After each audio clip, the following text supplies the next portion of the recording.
que ustedes ya tienen que identificar con lo que hemos trabajado en la parte teórica, ¿no? Que ustedes ya saben.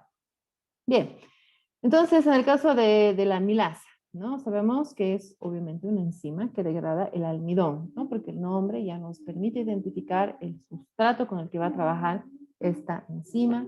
También puede trabajar con otro tipo de glúcidos, por si acaso, ¿sí? Puede ser la sacarosa, maltosa, lactosa, ¿sí? Son otro tipo de glúcidos que la amilasa también puede actuar. Si bien no es un sustrato específico, vamos a ver de la forma en cómo va a producir su reacción catalítica, ¿ya? Después, la amilasa tiene su pH óptimo y su temperatura, que eso lo vamos a ir identificando en la práctica. Existen dos tipos de amilasas, la alfa amilasa y la beta amilasa, ¿ya? Estas dos tienen diferentes tipos de origen. Esto es importante, ¿ya? Es decir, la alfa amilasa tiene origen animal y las beta amilasas origen vegetal, ¿no? Animal, porque, en el caso de las alfa amilasas, porque se encuentran en el tubo digestivo de los animales y de los humanos, ¿no? Entonces, característica de este tipo de enzima en cuanto a su acción catalítica es que va a hidrolizar enlaces 1 y 4 de los carbohidratos de forma aleatoria. Eso es importante entender. Estoy hablando ya desde un punto de vista químico, ¿no? Químicamente, cómo la amilasa va a actuar sobre su sustrato, que en este caso estamos identificando el almidón. Entonces va a hidrolizar esos enlaces. Ya vamos a ver también la estructura vamos a recordar, porque ustedes saben la estructura del almidón, ya conocen esa estructura en bioquímica. Ustedes ya han pasado bioquímica, ¿no es cierto? No. Química general, sí. Sí. Bueno, entonces, bueno, ya hemos ido desarrollando un poco de esto. Entonces, como les decía, va a ser su acción más específica en ese tipo de enlaces. El almidón está compuesto estructuralmente por dos compuestos, que es la amilosa y la amilopectina. Entonces, en relación a esa estructura, la alfa-amilasa va a actuar de cierta forma en cuanto a la amilosa y a la amilopectina. La amilosa de forma más directa que en el caso de la amilopectina, ¿sí? Va a actuar en la amilopectina, mejor dicho, en los enlaces 1 y 6. Que en algunos casos no pueden ser hidrolizados, ¿sí? Por la complejidad que tiene la aminopectina. Luego están las betamilasas, entonces la diferencia ya les estoy dando. Alfamilasa porque es de fuente animal, ¿no? De origen animal, ahí las vamos a encontrar. Y las betamilasas que se van a encontrar en las fuentes vegetales, que son en las plantas. En este caso también atacan en los enlaces 1 y 4, pero la diferencia es que esta hidrólisis va a ser desde los extremos hacia el centro de la molécula, ¿no? Y va a ir dando lugar a la fragmentación del almidón. ¿Cuál es el monosacárido que comprende el almidón o que forma el almidón?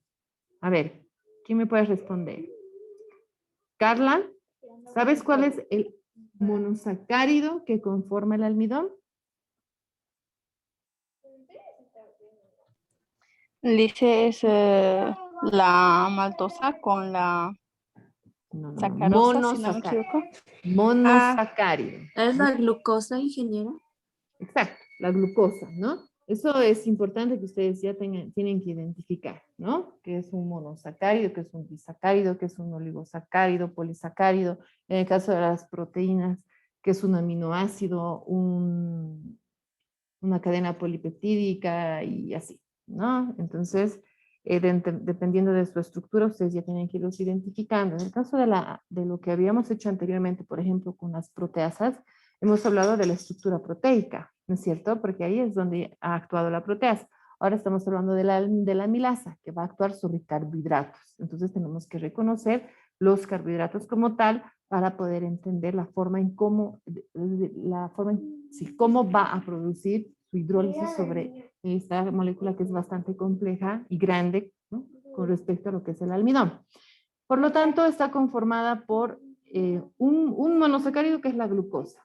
Esta glucosa es la que da lugar a estas otras dos estructuras, que es la amilosa y la amilopectina, ¿sí? La amilosa la estructura de la amilosa es en forma de espiral y de la amilopectina es en forma ramificada, ¿ya? Ambas conforman el almidón, no es que estén por separado, sino que ambas conforman el almidón como tal. Y es importante conocer esto porque estamos viendo que cada una de estas enzimas va a tener una acción diferente sobre estas dos estructuras. Pero el objetivo de ambas enzimas, beta y alfa amilasa, es justamente ir fragmentando el almidón, ir rompiendo los enlaces glucosídicos en los cuales permita la enzima producir, ¿no? En el caso de las betamilasas, en los enlaces 1 y 4, principalmente, ¿no? En los 1 y 6 no se produce una buena hidrólisis, estructuralmente hablando. Entonces, a medida que estas dos enzimas llegan a actuar sobre lo que es el almidón, van a ir produciendo este tipo de productos, como la maltosa, maltotriosa, o los 4,6-glucosa, ¿no? Maltosa, 2 moléculas de glucosa. Maltotriosa, 3 moléculas de glucosa, ¿no? Entonces, obviamente la fragmentación se va a ir dando en relación a la acción que va a tener la alfa amilasa o la beta amilasa sobre el almidón. En el caso de la alfa amilasa sería maltosa, maltotriosa y de 4 a 6 moléculas de glucosa, ¿no? Que se las denomina como dextrinas límite, ¿ya? En el caso de las beta amilasas, principalmente dan dextrinas límite, es decir, cadenas más largas, ¿no? Que posteriormente van a ir siendo fragmentadas hasta obtener la molécula más simple de esta estructura, que efectivamente es la glucosa, ¿no? ¿Qué quiero que se entienda con esto? Que las amilasas, al actuar sobre el almidón, que es su sustrato, el producto final de esta acción catalítica es la glucosa. Ahora, en el camino se pueden presentar diferentes productos, que son maltosa, maltotriosa o las dextrinas límite, que tienen más de 3 a 4 glucosas unidas, ¿ya? Entonces, cuando la amilasa va actuando, puede obtenerse estos diferentes productos. Les vuelvo a repetir, maltosas, maltotriosas, dextrinas límites, se puede. Pero el objetivo final de la amilasa es llegar hasta la glucosa, que es el monosacárido más simple que comprende en este caso el almidón. Entonces, ese es el objetivo, ¿ya? Ahora, entendiendo esto, se va a dar lugar a para qué nos sirve la acción de esta amilasa sobre el almidón, ¿no? Normalmente se utiliza bastante en la industria alimentaria, justamente para la elaboración de diferentes alimentos, que van a obtenerse este tipo de productos con estas diferentes características. Si bien no es la glucosa como producto final, pueden ser otro tipo de carbohidratos, como les vuelvo a repetir, maltosas, maltotriosas o las dextrinas límite, que llegan a tener ciertas características que van a proporcionar a un determinado alimento, ¿ya? De forma más específica podemos hablar, por ejemplo, en la elaboración de jarabes, que se utilizan mucho para la preparación de caramelos. Pueden ser jarabes también que se pueden utilizar para la elaboración de jugos de fruta. También están los jarabes que pueden ser utilizados para la elaboración de la bollería, que cada uno de ellos va a tener diferentes tipos de características en la hidrólisis que va a sufrir este almidón, ¿no? Entonces, para que se entienda mejor, si yo quiero un jarabe para elaborar jugos de fruta, el monosacárido que yo voy a querer en este tipo de jarabe va a ser principalmente la glucosa y la fructosa, porque le van a generar consistencia y sabor, por decirles. Pero si yo quiero utilizar para la elaboración de salsas, como por ejemplo la salsa de tomate, no necesito específicamente la glucosa, sino ya cadenas más largas, como dextrinas o maltosas, que le van a dar consistencia a ese jarabe, ¿no? Entonces, ejemplos para que se comprenda cómo...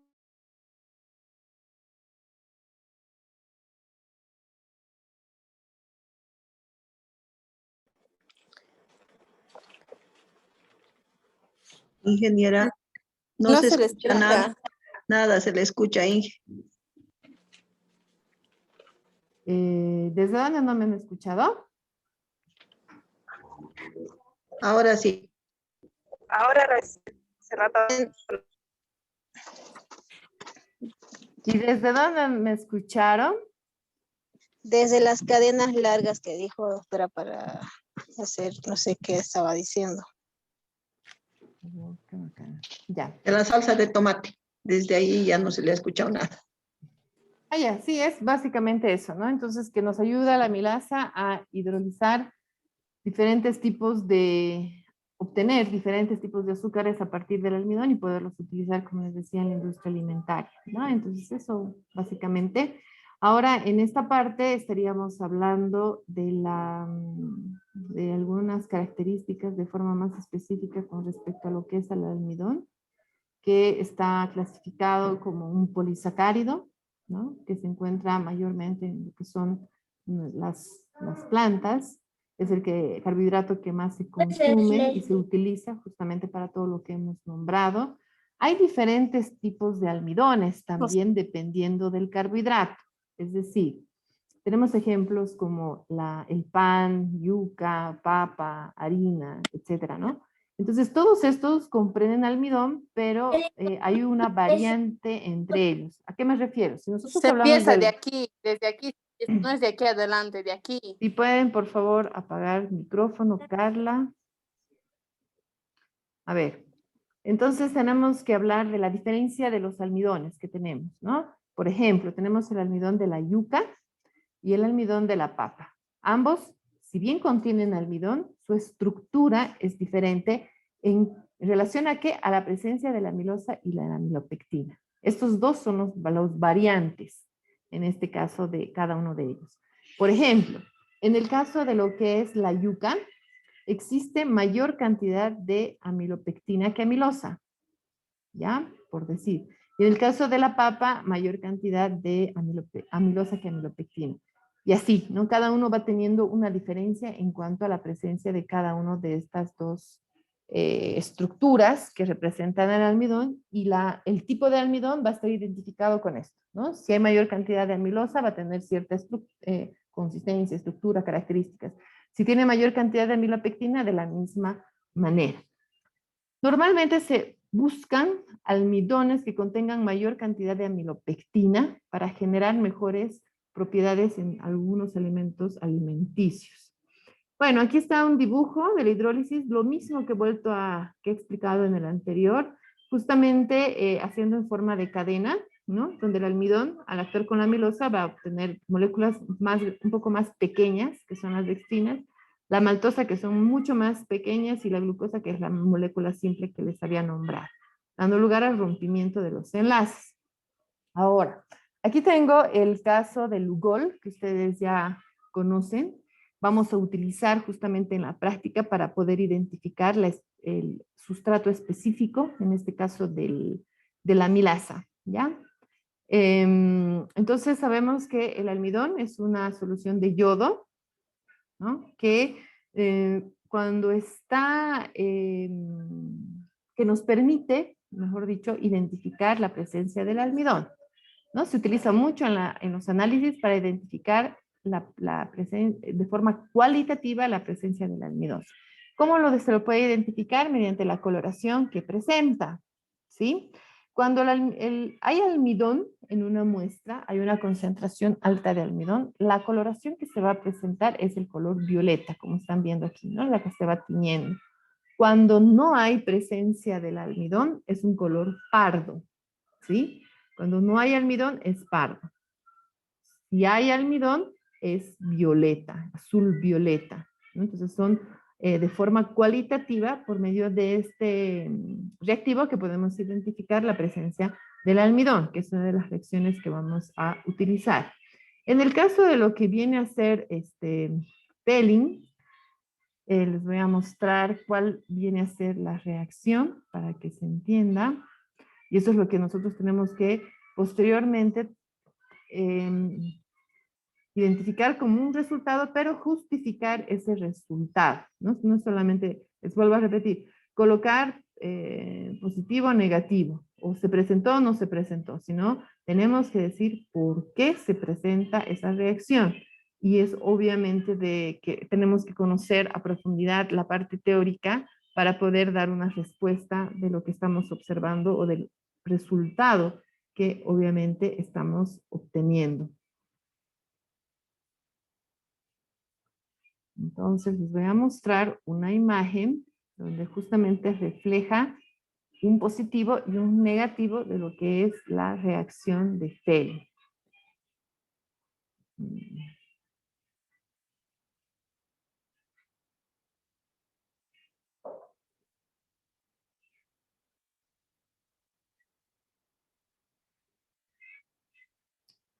Se me han perdido mis imágenes.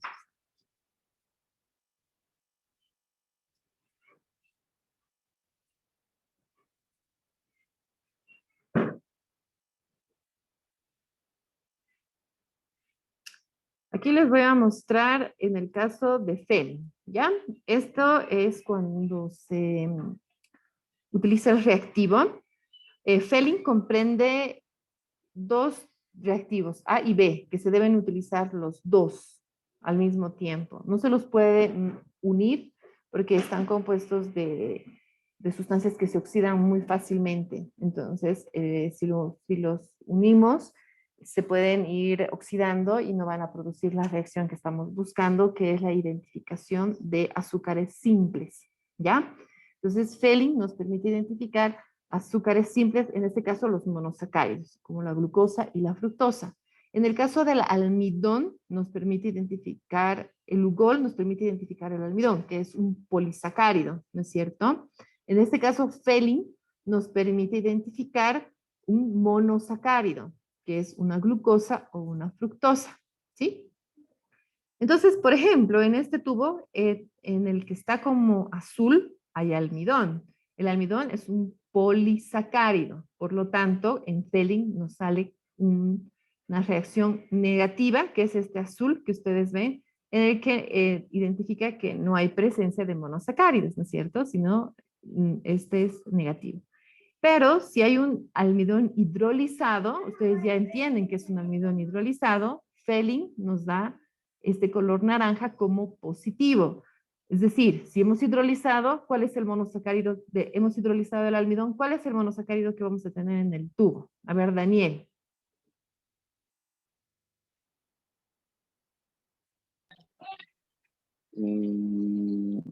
Ahí no sé, dice.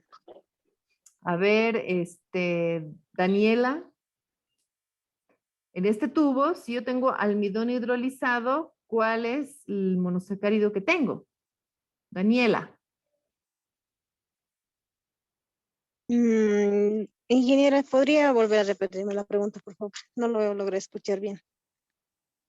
Si en este tubo tengo almidón hidrolizado, ¿cuál es el monosacárido?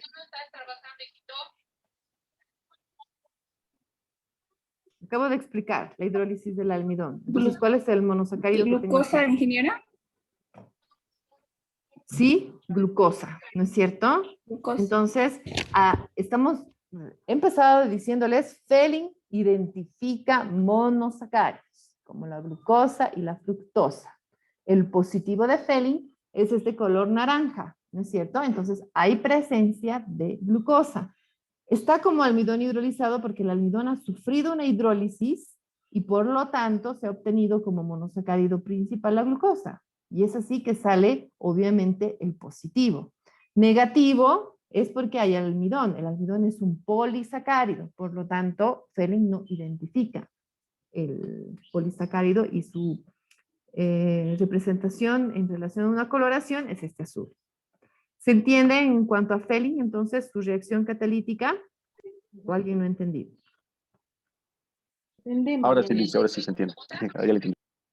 Ya, bien. Entonces, eso es en cuanto a, ya hemos hablado Lugol, Feli. Ahora les voy a mostrar en cuanto a lo que es Biuret. En el caso de Biuret, es un reactivo que nos permite identificar proteínas. ¿Sí? Nos permite identificar proteínas que vamos a utilizar para ver si hay una reacción de la amilasa con una proteína. Entonces, aquí tenemos los positivos y negativos de Biuret, ¿ya? Este es Biuret. Entonces, cuando Biuret es positivo, es decir, cuando identifica presencia de proteínas, la coloración que va a dar es violeta. Este color violeta que ven en este tubo de ensayo. ¿Sí? Cuando hay presencia de proteínas, Biuret identifica a las proteínas con el color violeta. Cuando no hay proteínas, entonces lo identifica del color azul cielo que tienen aquí. Si es azul cielo, no hay proteínas. Entonces, Biuret nos permite, de forma cualitativa, identificar la presencia de las proteínas, principalmente los polipéptidos, o los péptidos, perdón, ¿no? Que son 2 o 3 aminoácidos que están unidos.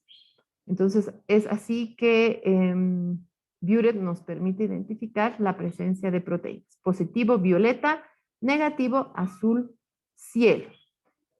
Algo que me olvidaba, una diferencia importante en lo que es Fehling. Cuando nosotros utilizamos primero el Lugol, no, o sea, hacemos la mezcla directamente en un tubo de ensayo, coloco mi muestra, coloco el Lugol y si da la coloración azul-violeta, hay presencia de almidón. Si da un color pardo, no hay presencia de almidón. En el caso de Fehling, necesito calentar la muestra. Por eso está en este vasito con agua, que tiene cierta temperatura, que tiene que ser mayor a 37, 38, que vaya aumentando. A medida que va aumentando la temperatura, va cambiando la coloración. Inicialmente va a ser como este azul, que daría como negativo, pero lo vamos calentando y va a ir cambiando. Y eso vamos a ver también en la práctica que vamos a hacer. ¿Sí? Solamente eso, y en Biuret no se necesita calentar tampoco. Directo se coloca el reactivo y se observa el resultado. Y se anota, ¿no? Si es positivo, ¿qué coloración sale? Si es negativo, ¿qué coloración sale? ¿Y por qué? ¿Sí? Eso básicamente. Bien. ¿Alguna pregunta que tengan antes de empezar con la práctica? Dice, en el reactivo de Fehling, ¿me puede explicar de nuevo los colores, el rojo y el azul? El rojo es el positivo. Positivo. Hay presencia de monosacáridos y el azul es el negativo. Pero para poder observar esa reacción se debe calentar la muestra. ¿Por qué la Z3 es grande? ¿Sí? ¿Se ha entendido? Sí, se ha entendido, Alicia, ahora sí. Ya. Ahora vamos a ver el video en el que ustedes se van a hacer 3 pruebas. Y ustedes tienen que ir identificando cada una de ellas, qué es lo que se va a identificar, ¿no? Es decir, cuál va a ser su temperatura óptima, cuál es su pH óptimo, cuál es su sustrato específico de la amilasa, y eso va a ir explicando en la realización de esta práctica. Entonces, eso por favor. Y por favor, apaguen sus micrófonos para que pueda poner el video y todas puedan escuchar. Voy a compartir el sonido.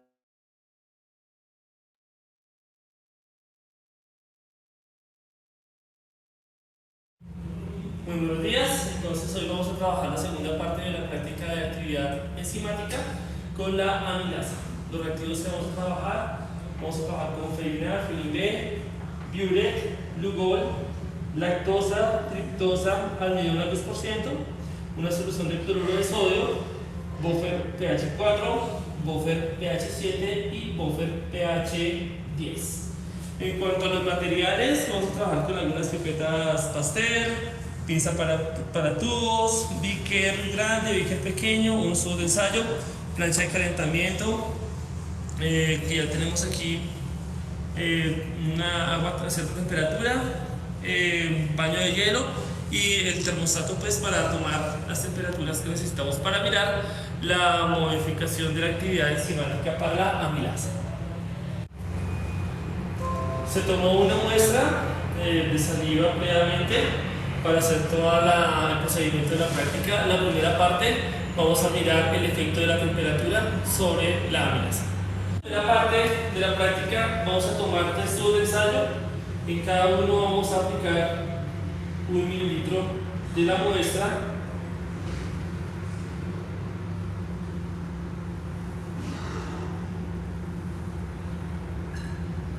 Luego de esto vamos a colocarlos a diferentes temperaturas durante 10 minutos. Entonces Primero aquí a 90 grados, a un baño de hielo a 0 grados y por último en el termostato a 37 grados. Vamos a esperar 10 minutos y al terminar esos 10 minutos vamos a agregarle 1 mililitro de almidón. Vamos a agitar fuertemente y luego volvemos a agregar en cada uno de los sitios a 90, a 0 y a 37, 5 minutos más. Y después vamos a agregar Lugol para mirar si hay algún tipo de efecto. Recordemos que el Lugol me va a marcar la presencia de los almidones. Si hay algún tipo de ruptura, pues obviamente ese Lugol no va a marcar positivo para la presencia de ellos. Entonces, a cada tubito que teníamos aquí en diferentes temperaturas les vamos a agregar 1 mililitro de sustrato, en este caso almidón, para mirar cómo es el comportamiento. Entonces aquí vamos a colocarlo, quitamos un poquitico y lo volvemos a colocar unos 5 minuticos más dentro de el baño a 92. Luego a este que está en baño temperatura 0. Quitamos un momentico, un poquitico y lo volvemos a colocar. Y por último, está a 37 grados.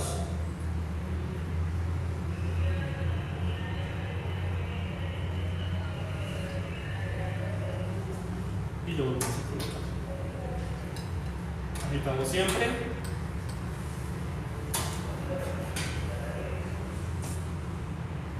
Y esperamos 5 minutos. Han pasado ya 5 minutos, entonces vamos a sacar los tubitos necesarios que teníamos en diferentes temperaturas. El de 92, el de 0 grados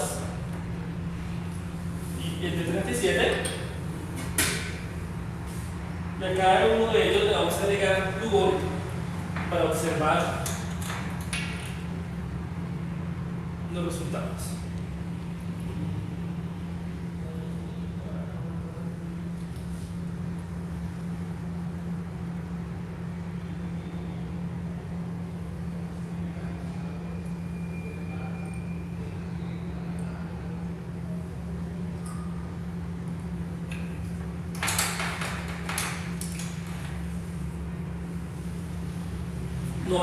Grados. La coloración es oscura, indicándome que la acción de la enzima fue nula totalmente. Ahí esa coloración me indica que todavía están los almidones presentes, el sustrato está completo. Para 0 observamos un cambio de coloración, es decir, la enzima hizo actividad en el sustrato y pudo romper los carbohidratos que estaban unidos. Y para 37 grados también hay un cambio de coloración, indicándome un punto de coloración adecuado. Esta es la temperatura más óptima en el trabajo de las enzimas. La segunda parte de nuestra práctica vamos a mirar el efecto del pH sobre la enzima. Recordemos que las enzimas endoproteínas pueden ser afectadas por diferentes pHs, dañando su estructura. Entonces vamos a tomar 1 mililitro también de cada una de la masa problema, perdón. A cada tubito vamos a agregar ese mililitro.